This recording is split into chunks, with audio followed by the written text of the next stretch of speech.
Nós hoje vamos conversar sobre como aprender melhor. Use a cabeça e vença o desafio. Ou, em outras palavras, como se tornar um profissional na arte de aprender. Porque a gente passa muito tempo da nossa vida estudando. Só que, infelizmente, nós não somos ensinados a como estudar, a como tomar nota em sala de aula, a como memorizar, a como se preparar para a prova, como fazer prova. E cada vez o mundo está ficando mais complexo. O volume de informação hoje dobra no mundo a cada 12 meses. Você imagina, a cada 12 meses nós nos tornamos obsoletos, porque dobra a quantidade de coisa que a gente tem que aprender. Nós somos constantes aprendizes. Essa é a grande verdade. Nós somos hoje eternos aprendizes. Antigamente a gente se formava, colocava o diploma na parede e vivia às custas dele. Hoje não dá. Hoje a gente tem que estar constantemente aprendendo coisas novas. E não é preciso estar doente para melhorar, não é verdade? Não é preciso ser um estudante medíocre para melhorar. Eu sei que você já é bom, mas você pode ficar melhor ainda. Ficar melhor para quê? Porque à medida que você vai enfrentando os problemas da vida, se você tem problemas e você tem uma capacidade cognitiva de resolver os problemas, na realidade você não tem problemas. Você está apenas vivendo, porque a vida é ter problemas. É só o pessoal que mora no cemitério que não tem problemas. Porque viver é resolver problemas. À medida que eu vou aumentando a minha habilidade de resolver problemas, à medida que eu vou melhorando a minha capacidade cognitiva, aquilo que era problema deixa de ser problema, porque eu já tenho a solução.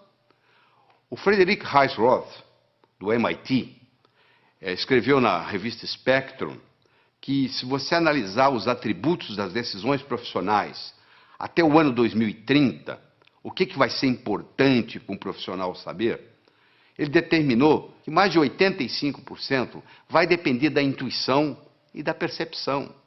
Agora eu pergunto para você, qual foi a última aula que você teve de intuição? Ou qual foi o último ensinamento que você teve de percepção? As duas características mais importantes, determinadas por Frederick Heisroth, do MIT, sobre o que vai depender o nosso sucesso profissional, isso não é nem ensinado nas escolas. Quer dizer, se não é nem ensinado nas escolas, onde é que as pessoas vão aprender? Se você perguntar para qualquer jovem, você gosta de estudar? Não sei. Você gosta de aprender? Ah, de aprender eu gosto. Todo mundo gosta de aprender, não é verdade? O cérebro foi feito para aprender. Então, nós estamos sempre num processo de aprendizado. Agora, tem uma coisa interessante. Tudo aquilo que eu aprendo com os dois lados do cérebro fica comigo pro resto da vida. Se eu aprendo a andar de bicicleta, mesmo que eu passe 20 anos sem andar, se eu subir numa bicicleta, eu ando.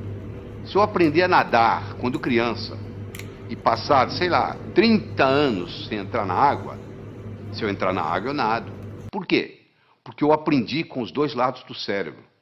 Infelizmente, aquilo que a gente aprende na escola, se você fizesse hoje uma prova, a última prova que você fez como estudante na sua vida, se você repetisse essa prova hoje, você não ia tirar nem metade da nota que você tirou naquela época. Não é verdade?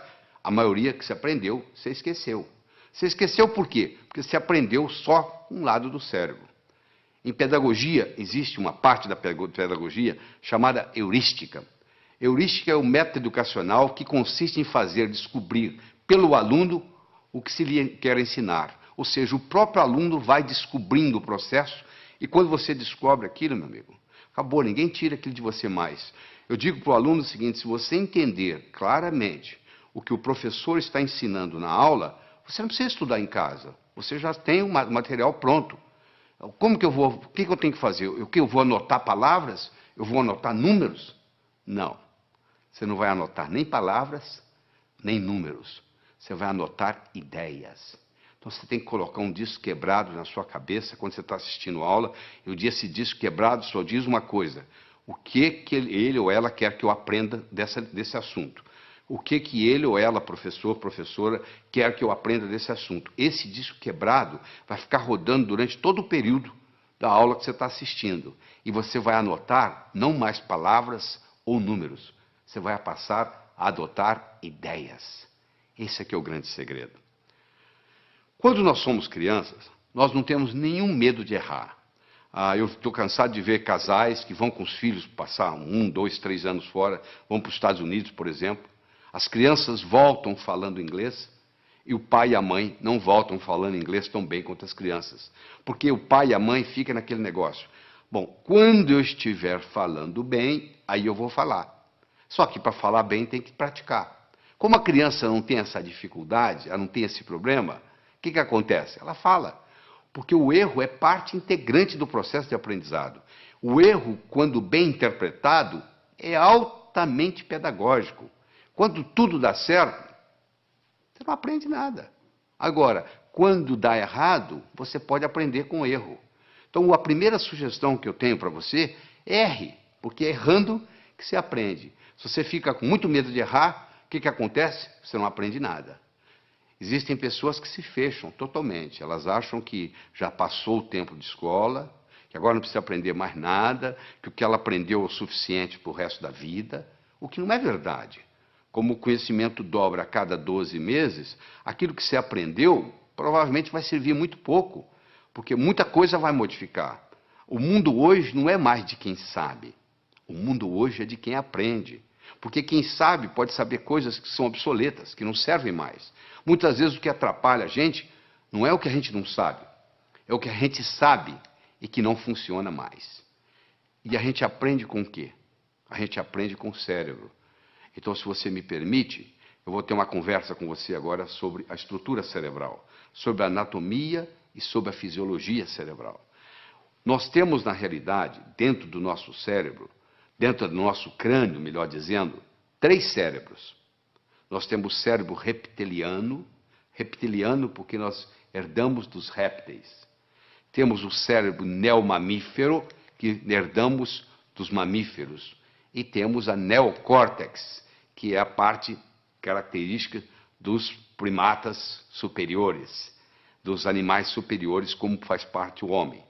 O cérebro reptiliano é o cérebro que dá inteligência física. É o seu coração bater, é o seu pulmão respirar. Isso faz parte do cérebro reptiliano. É a temperatura do seu corpo. Tudo isso é cuidado pelo cérebro, é o cérebro físico. Já o cérebro emocional, também conhecido com o nome de sistema límbico, ele cuida das suas emoções. E, finalmente, o neocórtex cuida da parte da cognição, cuida da parte cognitiva dos primatas superiores, que é o homem. Então, nós temos um domínio sobre os outros dois, teoricamente. Porque, muitas vezes, o cérebro emocional toma conta. É aquele indivíduo tranquilo, que não reage a nada, e, de repente, num trânsito, num dia de movimento, num engarrafamento, ele sai do carro dele e mata alguém.